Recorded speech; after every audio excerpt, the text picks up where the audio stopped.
नमस्कार। आज हम एक बहुत ही प्यारी और चमत्कारी कहानी सुनने वाले हैं। एक ऐसी कहानी जो सीधा दिल को छू जाती है। ये कहानी है श्री राधा रानी के जन्म की। तो चलिए शुरू करते हैं इस दिव्य सफर को। तो सबसे पहले ये सवाल उठता है कि ये कहानी हमें मिलती कहाँ से है। तो ये कहानी आती है पुराणों से। अब पुराण क्या है? देखिए, ये हजारों साल पुराने हमारे हिंदू धर्म ग्रंथ हैं। समझिए कि ये एक खजाना है जिसमें ब्रह्मांड के बनने से लेकर देवताओं, बड़े बड़े नायकों और ऋषियों की अनगिनत कहानियां भरी पड़ी हैं। तो हमारी कहानी की शुरुआत होती है वृंदावन के पास एक बहुत ही प्यारे से गांव से जिसका नाम है रावल। और यहीं रहते थे महाराज वृषभानु, जो इस कहानी के कह सकते हैं एक बहुत ही अहम किरदार हैं। अब देखिए, महाराज वृषभानु और उनकी पत्नी कीर्तिदा, उनकी बस एक ही दिली तमन्ना थी, एक संतान की।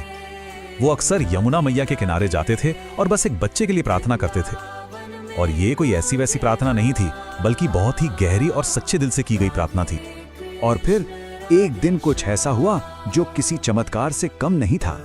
महाराज वृषभानु यमुना में स्नान कर रहे थे और तभी उन्होंने देखा कि एक बहुत बड़ा चमकता हुआ सुनहरा कमल का फूल नदी की लहरों पे तैरता हुआ सीधा उन्हीं की तरफ आ रहा है।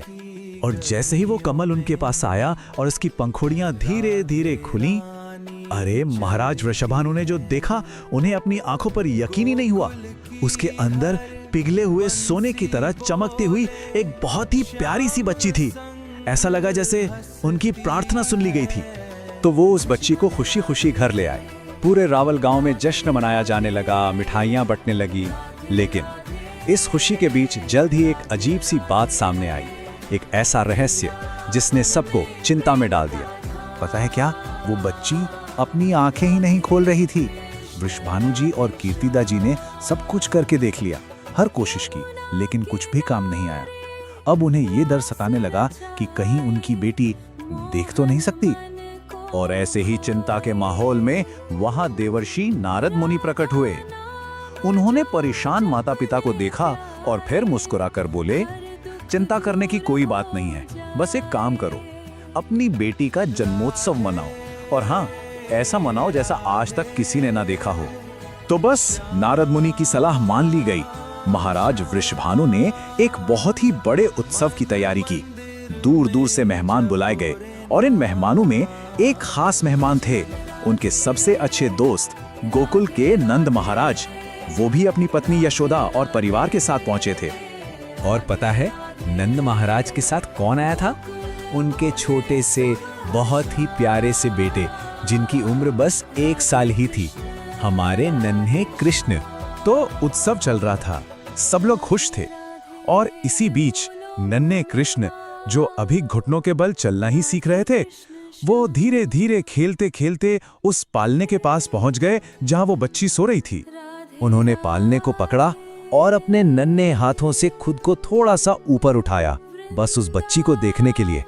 और फिर उन्होंने अपना छोटा सा हाथ आगे बढ़ाया और बहुत ही प्यार से उस बच्ची को छुआ।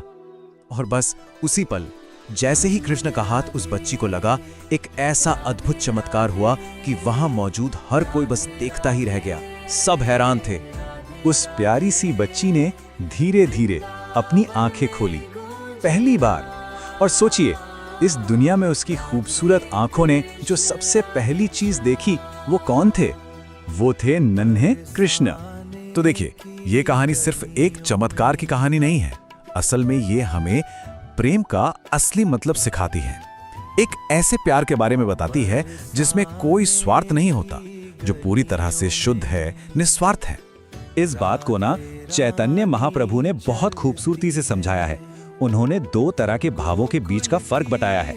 एक होता है सांसारिक प्रेम, जिसे काम कहते हैं। ये लेने पर टिका होता है कि मुझे क्या मिलेगा, मेरी खुशी किसमें है। और दूसरा है दिव्य प्रेम, यानी प्रेम, ये देने पर टिका है कि हम अपने प्रिय को कैसे खुश रख सकते हैं। समझिए, एक अंधेरे जैसा है तो दूसरा सूरज की रोशनी जैसा साफ और शुद्ध।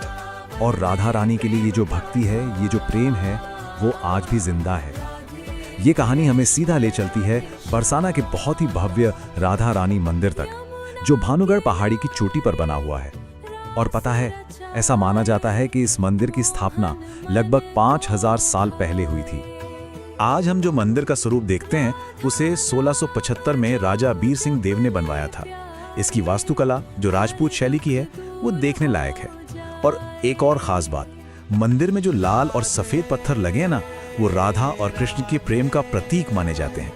यहाँ पर राधाष्टमी और दुनिया भर में मशहूर लठमार होली जैसे त्योहार तो बहुत ही धूमधाम से मनाए जाते हैं। तो चलिए आखिर में हम वापस उसी सवाल पर आते हैं, उस रहस्य पर। राधा रानी ने अपनी आंखें बंद क्यों रखी थीं? जवाब इतना खूबसूरत है क्योंकि वो चाहती थी कि इस दुनिया में वो सबसे पहली चीज जिसे देखें वो कृष्ण हो। इससे ज्यादा सुंदर और निस्वार्थ प्रेम की मिसाल और क्या हो सकती है।